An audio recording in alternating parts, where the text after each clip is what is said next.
Hello दोस्तों, कैसे हैं आप सभी। उम्मीद करता हूँ आप सभी बहुत ही अच्छे होंगे। तो आज के इस वीडियो में हम पढ़ने वाले हैं क्लास 9th का बहुत ही इंपॉर्टेंट टॉपिक जो है पास्कल का नियम। तो पास्कल का नियम क्या होता है इस वीडियो में हम समझेंगे और मैं आपको विश्वास दिलाता हूँ कि बहुत ही आसानी तरीके से आपको ये नियम याद हो जाएगा।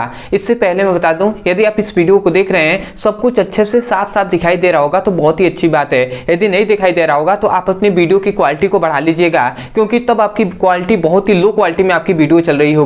तो आशा करते हैं आप समझ गए होंगे। तो चलिए दोस्तों अपने टॉपिक को शुरू करते हैं। तो यहाँ पे लिखा है पास्कल का नियम। अब ये यहाँ पे पास्कल के नियम को हमने पूरा अच्छे से लिख दिया है, एक एक करके हम समझेंगे और पूरा इतना सब कुछ आपको याद हो जाएगा, केवल आपको समझना है। देखिए इसमें कहा गया कि पास्कल नामक एक वैज्ञानिक थे, पास्कल नामक एक वैज्ञानिक थे जिन्होंने 1653 के ईस्वी में क्या दिया, तरल दाब के संबंध में एक नियम प्रस्तुत किया जिसे हम पास्कल के नियम के नाम से जानते हैं, पास्कल का नियम कहते हैं।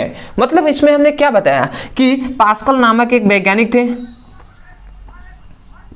पास्कल नामक एक वैज्ञानिक थे जिन्होंने क्या किया, 1653 ईस्वी में एक क्या किया, तरल दाब के संबंध में एक नियम प्रस्तुत किया, तरल दाब के संबंध में एक नियम प्रस्तुत किया जिसे हम पास्कल के नियम के नाम से जानते हैं।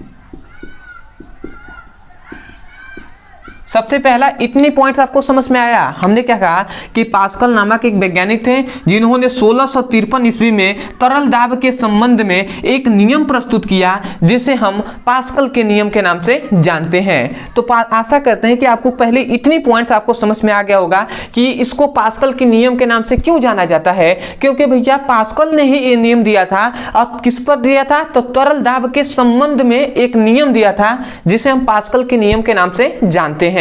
तो आशा करते हैं कि पहला यहां से यहां तक आपको समझ में आ गया होगा, यहीं से आपको कि पास्कल नामक वैज्ञानिक ने 1653 ईस्वी में तरल दाब के संबंध में एक नियम प्रस्तुत किया जिसे हम पास्कल के नियम के नाम से जानते हैं। आशा करते हैं इतनी बात आप समझ गए होंगे। अब आता है ये पॉइंट कि भैया पास्कल का नियम है क्या। ये तो हमने जान लिया कि हाँ इसको पास्कल के नाम से जाना जाता है इसके कारण, ठीक है।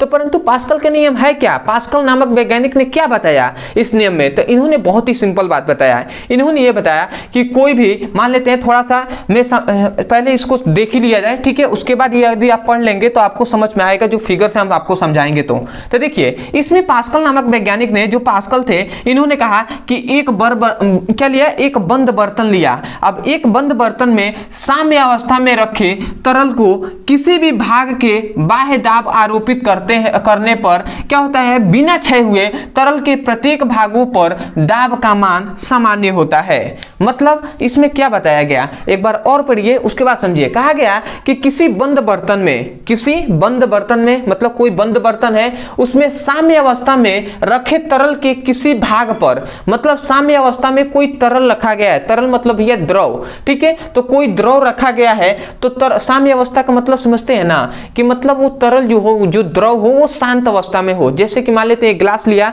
उसको ऐसे ही अपने गिलास में पानी भरा, उसको रख दिया, तो पानी को वैसे ही गिलास को उसको छोड़ देंगे आप, तो कुछ समय के बाद क्या हो जाएगा, जो फ्लो हो रहा होगा, जो सतह होगा पानी का, वो एकदम शांत हो जाएगा। वो शांत हो गया तो वो साम्य अवस्था पे हो गया। तो वही कहा जा रहा है कि किसी बंद बर्तन में साम्य अवस्था में रखे तरल के किसी भाग पर बाह्य दाब आरोपित करते हैं। मतलब उस तरल के किसी भी भाग पर हम बाहर से कोई दाब आरोपित करते हैं तो बिना क्षय हुए तरल के प्रत्येक भाग पर दाब का मान सामान्य होता है। मतलब बिना, जब दाब हम बाहर से कोई दाब आरोपित करते हैं तो भैया बिना वो दाब क्षय हुए जितना हम दाब आरोपित करेंगे वो तरल के प्रत्येक भाग पर उतना ही दाब आरोपित होगा। मतलब प्रत्येक भागों पर दाब का मान सामान्य होगा।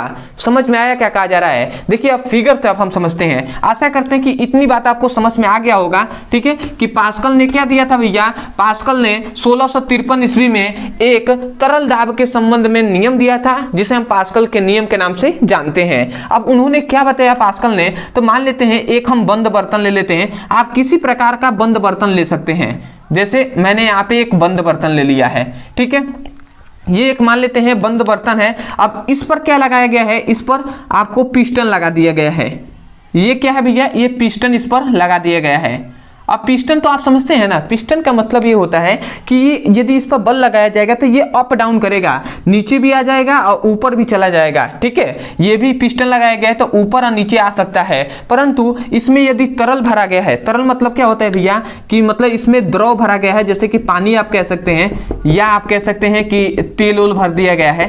ठीक है, तो इसमें इस बंद बर्तन में क्या भरा गया है, तेल या पानी भरा गया है, मतलब तरल भरा गया है।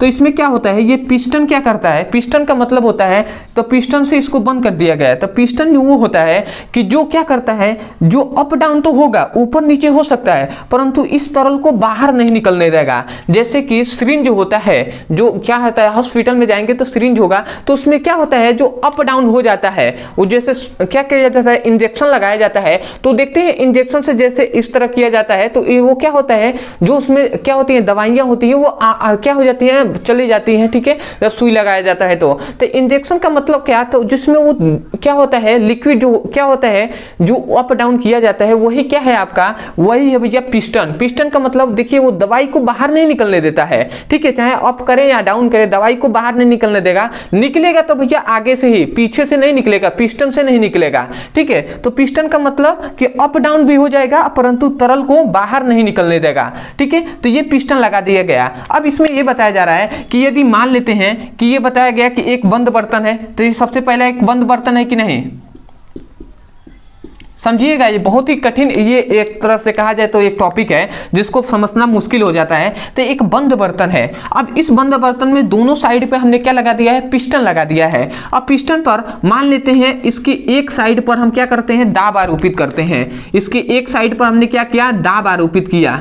ठीक है, मतलब कौन सा दाब, बाह्य दाब आरोपित किया। तो इसमें यह बताया जाता है कि तरल के प्रत्येक भाग पर, जो भी प्रत्येक भाग पर अगर हम देखें तो जो तरल पर जो दाब का मान होगा ना, वो इसी दाब के समानुपाती होगा। मतलब यहाँ पे 50 एटीएम का दाब लगाया गया होगा, तो इसके प्रत्येक बिंदु पर 50 एटीएम का दाब होगा। ठीक है, यही बताया गया है। तो यही तो हमने कहा कि किसी बंद बर्तन में साम्य अवस्था पे रखे, साम्य अवस्था में रखे तरल के किसी भाग पर बाह्य दाब आरोपित करते हैं तो बिना मतलब दाब बिना क्षय हुए इसके प्रत्येक तरल के प्रत्येक बिंदु पर दाब का मान सामान्य होता है। मतलब दाब क्षय नहीं होता है। देखिए यहाँ पे भी 50 हमने लगाया था और इसके प्रत्येक बिंदु पर 50 ही है, मतलब दाब का हानि नहीं हुआ है। ठीक है, तो प्रत्येक बिंदु पर दाब का मान सामान्य है। तो आशा करते हैं कि आपको समझ में आ गया होगा कि पास्कल का नियम उन्होंने क्या कहा। तो आशा करते हैं इसी पर इस पास्कल के नियम पे बहुत से जैसे चीज है जो कार्य करते हैं, जैसे इंजेक्शन है। ठीक है, जो क्या होता है, जो इंजेक्शन होता है उसमें भी जैसे आपने देखा होगा कि जो कार होता है, तो कार को यदि हम धुलवाने ले जाते हैं तो उसको क्या होता है कि उसको एक जगह रख दिया जाता है, तो वो क्या करता है, एक बटन टिपा जाता है तो वो क्या होता है, कार को ऊपर उठ जाता है। तो वो क्या हुआ, पास्कल के नियम से ही वो क्या होता है, अप डाउन होता है। ठीक है, तो इस सभी को मतलब बहुत से इसके एग्जाम्पल है।